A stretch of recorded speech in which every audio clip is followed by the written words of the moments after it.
Warga Jakarta dikagetkan dengan pencatutan nomor induk kependudukan atau NIK miliknya untuk digunakan sebagai bukti mendukung dari paslon independen Darmakun dalam kontestasi Pilkada 2024. Padahal warga merasa tidak pernah memberikan dukungan untuk paslon independen yang akan bertarung di Pilkada Jakarta itu. Untuk membahas lengkapnya kita akan tersambung dengan Direktur Eksekutif Perludem Hoirunisa Nur Agustiati dan anggota Bawaslu Provinsi DKI Jakarta Reki Putrajaya yang sudah bergabung dari luar studio. Selamat pagi Mbak Ninis, Mas Reki. Selamat pagi Mbak, selamat pagi Mas. Ya. Baik, kita ke Mas Reki terlebih dahulu. Mas Reki, sejauh ini Bawaslu Jakarta sudah menerima ada berapa aduan terkait dugaan pencatutan NIK warga Jakarta dalam mendukung paslon independen? Iya Mbak, selain Bawaslu Provinsi yang sudah menyiapkan WA Center, kami juga kan sudah meminta kepada jajaran pengawas di bawah di kecamatan dan kota. Sementara ini memang sudah mencapai ratusan ya.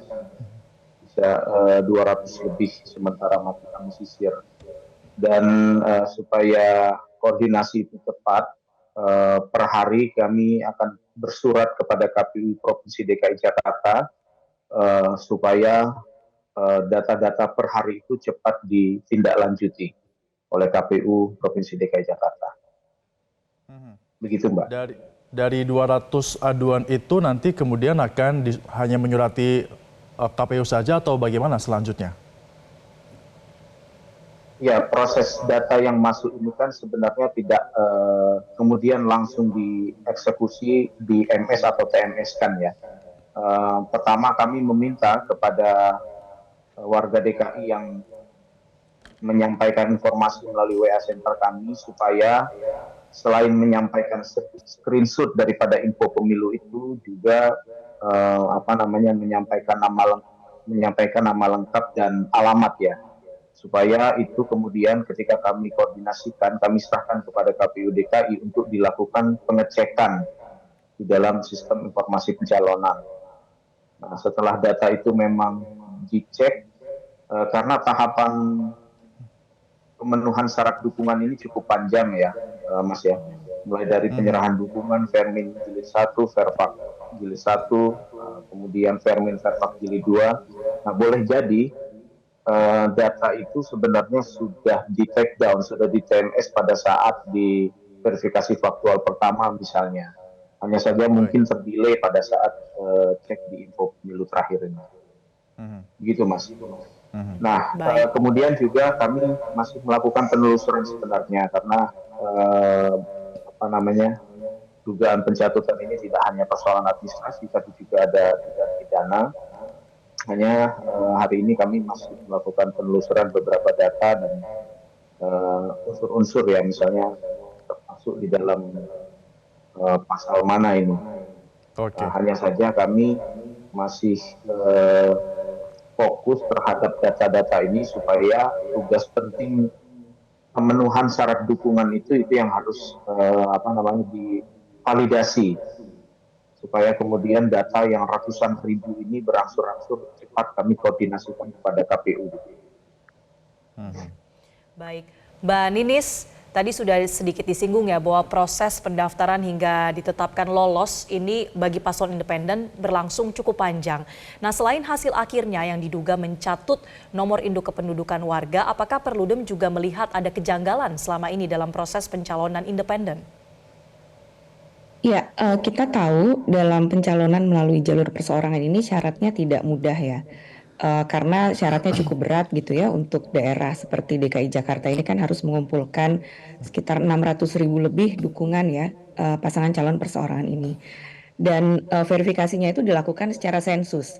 Jadi harus didatangi orang per orang, dicek gitu ya apakah betul yang bersangkutan memang betul-betul memberikan dukungan kepada bakal calon perseorangan tersebut. Jadi ini proses yang sulit sebetulnya. Nah, sehingga pertanyaannya kemudian adalah ketika di hari-hari ini banyak warga yang merasa namanya dicatut setelah mengecek di websitenya KPU ya secara online, dan banyak yang merasa dicatut, kan pertanyaannya adalah kemarin ketika KPU melakukan verifikasi itu seperti apa? Karena bukan sampel tapi sensus, didatengin satu-satu. apakah warga-warga yang namanya dicatut itu didatangi oleh KPU DKI Jakarta, diverifikasi. Karena kalau memang mereka diverifikasi, didatangi secara langsung, mereka akan bilang, oh saya nggak menyerahkan dukungan, saya nggak pernah tanda tangan, saya nggak pernah menyerahkan KTP saya, kok nama saya ada. Nah kalau verifikasi itu betul-betul dilakukan, pasti namanya dicoret oleh KPU DKI Jakarta gitu ya. Jadi ini pertama keanehannya gitu Mbak. Ya tadi berbeda dengan verifikasi partai politik yang dilakukan secara sampel, tapi kalau untuk dukungan pilkada ini dilakukannya secara sensus yang harus mendatangi orang per orang. Nah, ini menurut saya aneh gitu ya. Kalau kemudian dikatakan misalnya tidak sempat melakukan verifikasi ke semua apa yang memberikan dukungan. Ya berarti verifikasinya tidak dilakukan secara tepat gitu ya, karena undang-undang menyaratkan verifikasinya dilakukan secara sensus. Nah, jadi menurut saya hari ini selain tadi ya warga juga diminta proaktif untuk mengecek, melapor, tapi harapannya Bawaslu juga bisa proaktif. Karena untuk melapor itu kan mungkin nanti Mas Reki bisa jelaskan, untuk melaporkan ke Bawaslu DKI Jakarta itu kan perlu melakukan serangkaian hal administratif gitu ya, mengisi formulir, menyampaikan kronologisnya, yang mungkin warga nggak familiar dengan proses seperti ini gitu. Sehingga kalau misalnya warga merasa ya mau lapor aja repot, akhirnya kan ya terbiarkan begitu saja gitu ya. Padahal ini merupakan kalau memang ini terbukti kan pelanggarannya tadi bukan hanya administrasi tapi juga bisa pidana gitu Mbak. Dalam proses verifikasi yang dilakukan secara sensus itu, siapa yang seharusnya turun langsung? Apakah perlu Bawaslu juga ikut sebenarnya? Ya, yang turun langsung tentu KPU DKI Jakarta dan jajarannya untuk mengecek gitu ya, langsung orang per orang ke rumah-rumah, dan tentu prosesnya harus diawasi oleh pengawas pemilu, dalam hal ini Bawaslu Provinsi DKI Jakarta dan jajarannya. Nah, itu akan terlihat. Kenapa kemudian kita mempertanyakan proses verifikasi ini? Karena kita ini semacam memorinya semacam diulang lagi, Mas. Ketika pengalaman pemilu 2024 yang lalu, dalam proses verifikasi partai politik peserta pemilu, itu muncul adanya manipulasi dalam proses verifikasi. Itu verifikasinya dilakukan secara sampel. Jadi kemudian ketika sekarang ada pertanyaan lagi gitu ya terkait dengan proses verifikasinya, kan memori publiknya semacam diulang lagi nih ke peristiwa menuju pemilu 2024 yang lalu, sekitar 1,5 tahun yang lalu. Nah, jadi kan menjadi pertanyaan, kemarin bagaimana nih dalam proses melakukan verifikasinya, termasuk juga menjadi pertanyaan, apakah betul-betul diawasi gitu ya, karena tadi prosesnya kan panjang gitu ya, proses melakukan verifikasi ini kan panjang. Pendaftaran calon perseorangan ini kan dilakukannya sudah di bulan Mei yang lalu. Nah, apakah kemudian alasannya waktunya tidak cukup dan sebagainya, yaitu saya rasa ya harus dijelaskan gitu ya dan harus dibuka. Misalnya tadi orang tidak merasa menyerahkan namanya, tidak merasa pernah tanda tangan KTP-nya. Ya KPU sekarang saya rasa yang harus dilakukan adanya secara transparan gitu. Berapa sebetulnya dukungan yang diberikan oleh bakal pasangan calon perseorangan ini? Baik, terkait dengan transparansi dari proses verifikasi kemarin dan peran Bawaslu yang sudah dijalankan sebelumnya dalam mengawasi proses verifikasi ini, kita akan tanyakan ke Mas Reki, tapi usai jeda. Jadi Mbak Ninis, Mas Reki dan pemirsa tetaplah bersama kami di Metro Pagi Prime Time. Terima kasih Anda masih bersama kami di Metro Pagi Prime Time. Kita masih bersama dengan Mbak Ninis dan juga Mas Reki. Saya mau langsung ke Mas Reki. Mas Reki, dalam proses verifikasi yang dilakukan oleh KPU itu keterlibatan Bawaslu seperti apa sebenarnya? Ya, Bawaslu melakukan pengawasan di setiap tahapan, termasuk ke syarat dukungan bagi bakal pasangan calon perseorangan. Nah, seperti yang saya sampaikan tadi di muka bahwa tahapan syarat dukungan ini cukup panjang, dari penyerahan, verifikasi administrasi, dan faktual. Untuk penyerahan dukungan itu dilakukan di kantor KPU Provinsi DKI Jakarta, kami langsung ada di tempat. Beberapa hal misalnya yang kemudian menjadi pencegahan itu kami sampaikan langsung pada saat di tempat ya, di lapangan di kantor KPU DKI. Begitu juga dengan tahapan verifikasi administrasi, karena memang aktivitasnya ada di dalam sistem informasi pencalonan atau SILON, maka pengawasan kami melekat di mana para verifikator administrasi itu bekerja. Misalnya di kantor KPU DKI, kemudian mungkin ada di kantor kota, lalu di hotel ya. di beberapa waktu lalu. Itu kami melakukan pengawasan secara melekat. Nah, bahkan kami melakukan sampling atau uji petik pada saat verifikasi administrasi. Begitu juga dengan verifikasi faktual. Hanya seperti yang disampaikan oleh Mbak Nisa tadi, verifikasi faktual ini dilaksanakan dengan skema sensus, ya. Nah, artinya calon pendukung itu harus ditemui door to door secara langsung. Dan ketika tidak dapat ditemui, maka dapat dikumpulkan di satu tempat tertentu untuk kemudian dilakukan faktualisasi. Selain itu juga bisa melalui video call dan rekaman. Oke. Nah, terhadap itu pun karena metode sensus dengan angka 618.000 lebih, kami sendiri di jajaran pengawas memang tidak sepenuhnya bisa membersamai pelaksanaan verifikasi faktual itu, karena jajaran pengawas kami di kelurahan itu hanya satu.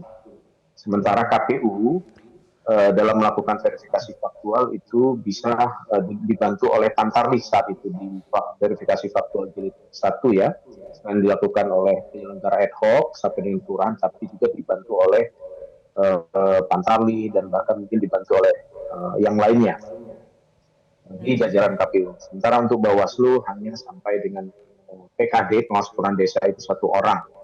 Nah, kami menggunakan strategi sampling terhadap pengawasan verifikasi faktual itu. Setidak-tidaknya minimal 1 hari itu 10 dukungan per kelurahan.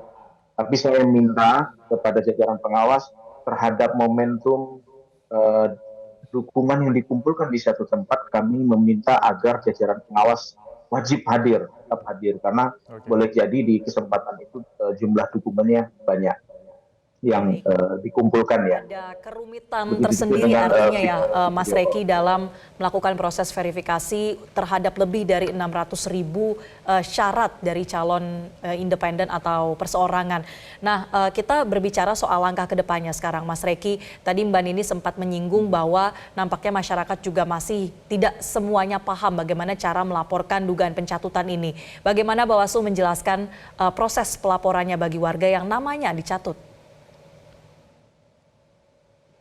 Ya, pertama perlu kami informasikan ya Mbak, kami sudah membuka posko pengaduan ini dari bulan Mei sebenarnya. Sayangnya mungkin kami kurang begitu masif ya menyampaikan informasi ini kepada publik. Bahkan info pemilu itu juga sudah disampaikan di media-media sosial. Nah, pertama di flyer-flyer yang kami sampaikan di media sosial itu, bagi warga itu silakan dipastikan dulu apakah masuk pendukung atau tidak, itu di info pemilu. Nah, setelah itu kalau memang datanya tercantum dalam dukungan, langsung bisa menyampaikan aduan itu melalui WA Center, baik itu di kota ataupun provinsi. Itu bisa diakses ya. Selain screenshot data dari info pemilu itu, mohon juga dilengkapi dengan alamat lengkap, dan kalau memang berkenan juga ada NIK-nya. Kalau memang berkenan itu sampaikan ke WA Center. Data itu kemudian kami kumpulkan, lalu kami bisa segerakan bersurat, kalau bisa per hari, kepada KPU Provinsi DKI Jakarta.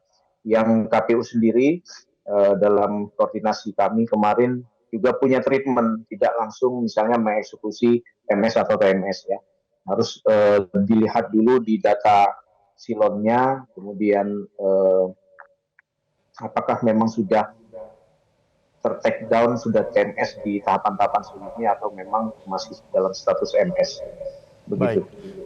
Baik, Mas Reki. Mbak Ninis, tadi di segmen sebelumnya Anda juga sempat menyinggung bahwa pelanggaran ini bisa juga dikenakan ranah yang lain seperti pidana dan juga perdata. Seperti apa itu?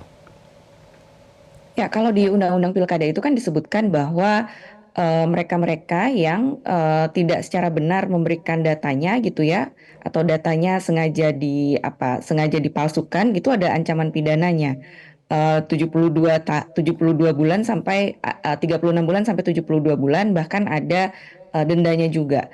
Dan sanksi pidana ini bukan hanya bagi pasangan calon perorangan yang memanipulasi data tersebut, tapi juga buat penyelenggara pemilu ya, KPU dan jajarannya jika mereka juga tidak melakukan proses verifikasinya secara akurat.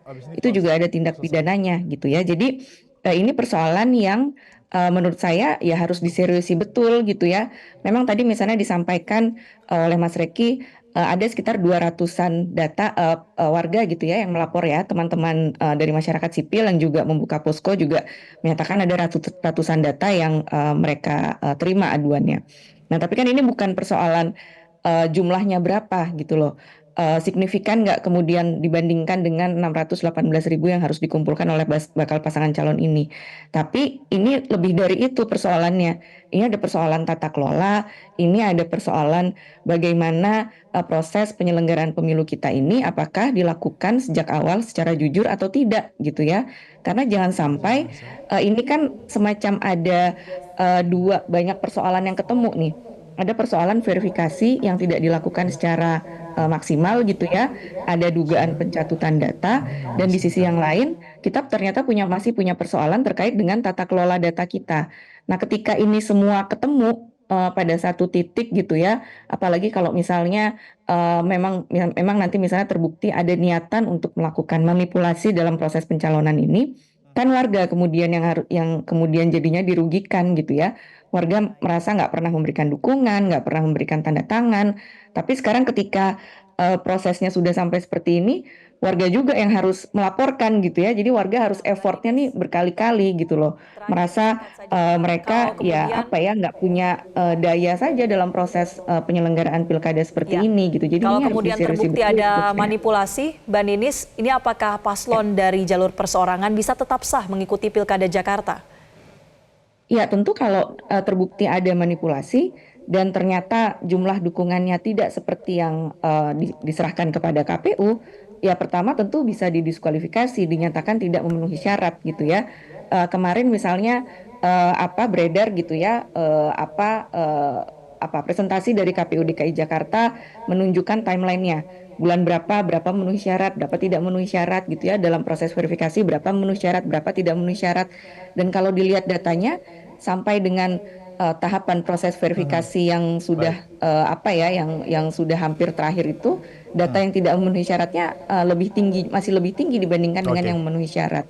Jadi kalau memang kemudian ditemukan gitu ya dan secara signifikan, ya pertama pasangan calon ini bisa dinyatakan tidak memenuhi syarat dan tadi ada unsur pidananya juga gitu ya yang bisa dikenakan kepada pasangan calon yang memanipulasi data ataupun kepada KPU dan jajarannya yang tidak melakukan verifikasi secara akurat. Baik, berarti bukan hanya terancam tidak bisa mengikuti pilkada tapi juga bisa ditindak pidana seperti itu. Terima kasih Direktur Eksekutif Perludem Khairunnisa Nur Agustiati sudah bergabung bersama kami dan juga ada anggota Bawaslu Provinsi DKI Jakarta Reki Putrajaya. Dua-duanya kami apresiasi dan juga selamat kembali beraktivitas.